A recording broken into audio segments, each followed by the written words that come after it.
Michael Inacker, thank you for coming. I wanted to start with a question about the elections. The national elections are in September. Many people here at this point would reckon with a third term for Chancellor Merkel at this point. What can go wrong? The only thing that can go wrong is that Merkel makes some mistakes on her own. So I don't see a scenario in which the Social Democratic competitor really could come into a position that he can make a change of the government by its own means, by its own power. So the only thing that could happen is that she, with regard to the euro crisis, with regard to some foreign policy challenges, with regard to the own strategy in the election campaign, that only if she makes mistakes, there is a chance for the Social Democrats to change the government in Germany.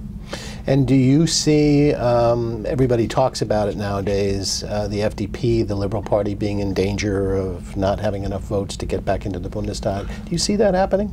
I don't, but I just was wondering. Yeah, again, the experience of the last elections, whether in Germany or in the US, has shown that the agenda can change just out of the accident, and so it's really hard to predict. But one thing seems clear to me: the Liberals need to change at the end their leadership. And if they change to, let's say, the old hand Rainer Brüderle plus a young, new face, fresh face, like Christian Lindner, then I would say it's relatively secure that they would come up with 6 or 7%. And having the CDU-CSU in the opinion polls around 40, 41, there is a clear chance that they can continue their conservative liberal government, which half a year ago nobody really expected. Okay. One of the issues that you talked about, you know, what could go wrong, was my question, and you said she could make some mistakes. Obviously there could be some external factor, supposing there was an economic crisis again, or something happened within the Eurozone. Are you of the opinion that you have rounded the corner of the euro crisis and that things are on their way to stabilizing itself? I would say that we are coming slightly around the corner. We can have a look on a brighter and better euro world, but it's too early to say that we have ended to come around the corner. The rating of the crisis countries like Greece, Italy, Spain, Portugal has increased, has become better. We see that rich people bring their money back to their countries. The trustworthiness of the national banks is obviously increasing. So there are some signals saying that the crisis management of the last 2 years has had a certain success, but it's too early to say that this success is really sustainable. You can have a change in government in Italy, bringing Mr. Berlusconi back on track. We have a certain stabilization. Hedge funds are, to my mind, getting tired of betting against the Eurozone. So if the politicians stick their course, and stick to their course, and if I would say the strong pressure forward budget consolidation in every country, at the end the euro crisis is a state debt crisis. And although the Germans were criticized very much for their austerity policy, I would say that we are in a situation that's a mixture of a German approach and a more European approach with a little bit of printing money lead to a situation that yeah, we come to grip with the crisis solution. You remind me a little bit of the conversation that's been going on in Southern Europe. Is Germany throwing its weight around too much? Is it trying to pressure people into becoming German? That's not going to happen, we know, but you seem to suggest that the Germans have been a little bit more even-handed. In other words, it's not just austerity, it's also stabilizing other societies like Greece, Portugal, Spain politically. And that's not just done with austerity, right? No, no. I think, of course, at the end, we have a certain development in the financial side of the crisis where we come to grips with some sort of stabilization. But the great risk in 2013 is the social crisis. Having unemployment rates in these countries, in Greece or Spain, which are above 50% in the younger generation, is not acceptable and can cause severe problems for the stability of the states. And one has to take into account the younger generation of Europe, of many European countries, have a view on Europe that means Europe stands for unemployment and social repression. And so this is an issue the leaderships in every European country, and especially in Germany, has to address. We have to set up programs like the Marshall Plan, where we gain back a perspective of growth and wealth for the younger generation. It's an interesting comparison you draw. I mean, the Marshall Plan was designed to give hope and a sense of the future for the Europeans 60 years ago, so now you need something similar. We talk about 2013 in terms of your elections, but there are two other milestones I just want to mention briefly. One of them is the 50th anniversary of the Elysee Treaty. When you look now at the Franco-German connection, which I continue to think is one of the absolute cornerstones of Europe. Without it, it would be hard to imagine that Europe would be where it is today. How healthy is that relationship? And I don't mean just in terms of personalities. How healthy is that relationship? I think we have a real game change in France, and the question is, how long does the still new government of President Hollande, the socialist government, stick to its original plans that they have announced in their election campaign? We had the same situation after the election of François Mitterrand as president. For 1 year, he made pure socialist policies, and that led to a crisis for France, as well to mistrust and problems between Germany and France. And so I would say we really need to change something. The so-called engine of Europe, of Germany and France, is not working right now, which causes severe problems for Europe. And France must decide where it stands. Is it part of middle Northern Europe and together with Germany, or is it a part of the Mediterranean crisis zone of Europe? And so far, it looks like that the French government has not really come to a conclusion.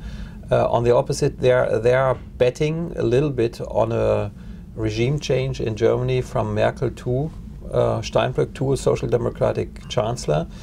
And as long as they look on the election day in September, we are in a situation that we have months where this German-French friendship is not working.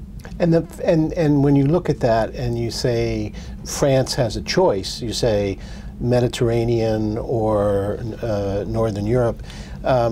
You know, the problem that I see in your set of choices seems to be that Germany knows exactly where it's going, or at least that's my question to you. France has to say where it's going to go, where it stands. Does Germany know that? I would say so, yes, that there is a certain kind of strategy within the German government. The question is, do we find at the end the partners which we need to transform the European Union? I use the picture that we have come to a kind of ceasefire in the fighting against the Euro crisis. And now it's up to the governments to decide what kind of Europe do they want. Do we want deeper integration? Or what should be the master plan for Europe? Everybody knows that we come to this crisis partly because in the European nation states there were wrong politics, debt-making politics, and so that is one reason. But on the other hand side, there were right from the beginning failures in the architecture of the European Monetary Union, which we have now to first of pay for. Right. But on the other hand side, we have to solve that, and we have to reconstruct again the architecture of Europe. And Germany, Angela Merkel and the Minister of Finance, Wolfgang Schäuble, have presented their plans of a deeper integration, which are not so popular in Germany. But the reaction of the rest of Europe so far is, no, we want your money, but we don't want to change the architecture. And this is a development which is very problematic for the German public, because most of the Germans are Europeans not by emotions but by ratios. They say, okay, Europe, the European Union is in the more or less in the interest of Germany, but we need to change the rules of the games. And at the end, the question is, do we become a more northern, critics say a more German Europe, or do we have this kind of chaos? And this has to be decided pretty soon. It's interesting to just remember that that architecture was set up by Germans and French 50, 60 years ago. And with the British now in a very limbo-like attitude about what their relationship with Europe is, it strikes me that the Franco-German relationship is that much more important. But let me move on to another milestone in 2013. The 50th anniversary of John F. Kennedy's speech in Berlin in June of 1963, Ich bin ein Berliner.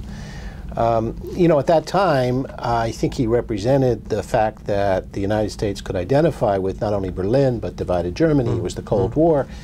Do you think that there could be a similar type of speech given today by a President Obama if he was to actually show up in Berlin, which of course he didn't do in his first 4 years and now in his second term?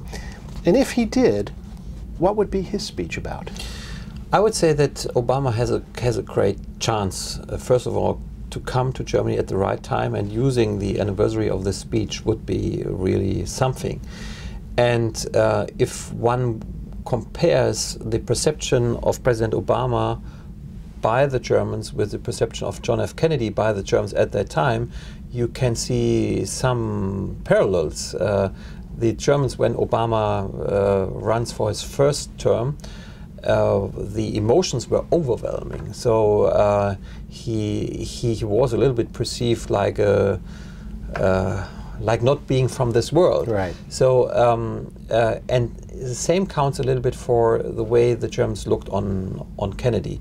So, and following the rhetoric of Obama's speeches, I would say that he has really the potential to give Ich bin ein Berliner speech reloaded. But the question is, do the Americans really know what they want to do with Germany? And of course, the experts say Germany plays a decisive role in the Euro crisis. Germany is at the side of the Americans in Afghanistan, or sending now troops to Turkey in order to defend Turkey. So there is no doubt about the solidarity and to being a real partner of the United States. But I have the feeling that there's a lack of emotional clue in the German-American friendship and in the friendship between politicians on both sides.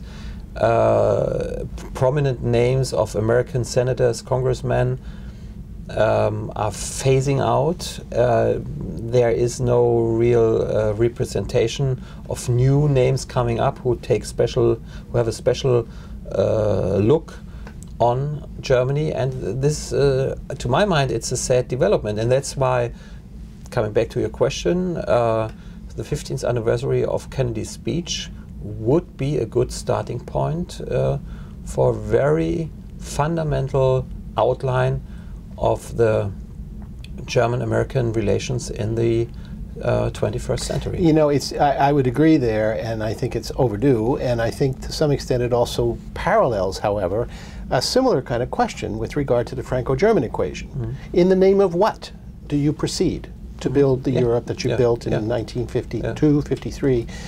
And in the name of what does the transatlantic relationship, but certainly the German-American relationship, which has a unique characteristic to it, in the name of what does that push forward in the future?